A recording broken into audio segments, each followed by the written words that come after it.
Thank you for coming. There are many couples that struggle with having a baby, and their deepest desire is to hold and to care and to raise a child of their own. And that void can only be resolved a lot of times by the selfless act of someone that has the opportunity, or that is at a crossroads of one unwanted pregnancy.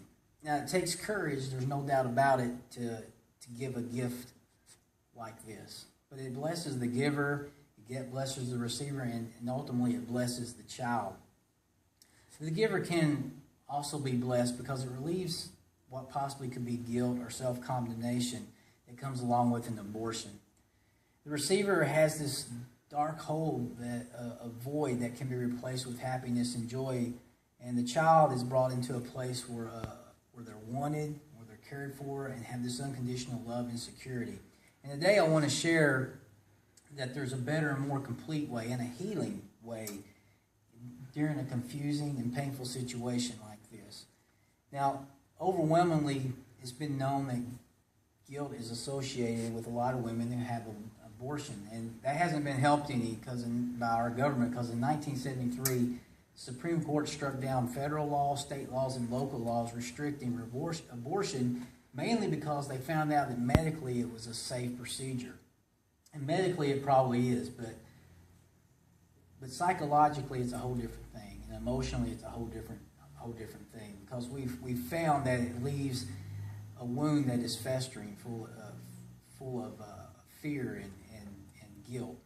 And even according to afterabortion.org, it gives some percentages of women who have been after 8 weeks after an abortion. They found that like 55% have expressed guilt, and 44% have complained of nervous disorders, and 36% have experienced sleep disruptions. 31% have regrets of their decision, and 11% have even been prescribed drugs to help them overcome these times of guilt. And this is not necessary. This is not a necessary experience, because there's millions of people that desire to have a baby and would do anything to have a baby. And due to physical problems, either for the man or the woman, these couples can't. They can't naturally have a baby. And these desires, though, don't go away, and they're not suppressed. It's just replaced by helplessness, and that helplessness becomes the enemy for these couples. And many times, adoptive parents sometimes even have a deeper focus than the biological parents. The New York Times talks about this. They did a survey of adoptive parents, and they come to find out that a lot of times the adoptive parents spend more time in things like reading and storytelling and extracurricular activities by a large margin, a large percentage. Most of you know that me and my wife, and we had a similar situation. We went 12 years without having a child. We didn't think we were going to have one, and we went into the foster care system hoping to fill that void I'm talking about tonight, hoping to find a child for us. Now, our situation became a little bit different, but it didn't change the fact that over that time, I remember my wife crying herself to sleep at night. And there's nothing that I could do. It was helpless. I felt that helplessness.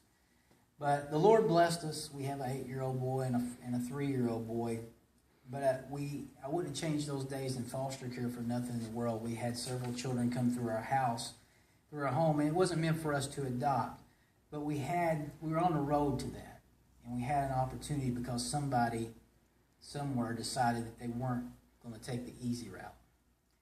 And what I'm saying today is, if there's somebody out there that sees this, I'm going to ask you, you hold a key, you hold a very special, very important part of your life can be given to somebody. It can open a door. It can open a door and give this child life, this couple new life, and just bring a blessing. You might be on a path for a divine reason. And I know that might sound odd, but it may be very true. Where you're at right now may be for a divine purpose. So I just want you to think about it. Just think about it tonight. You are not only giving birth to a child, but you may be giving birth to a family. So think about it. Thank you for coming.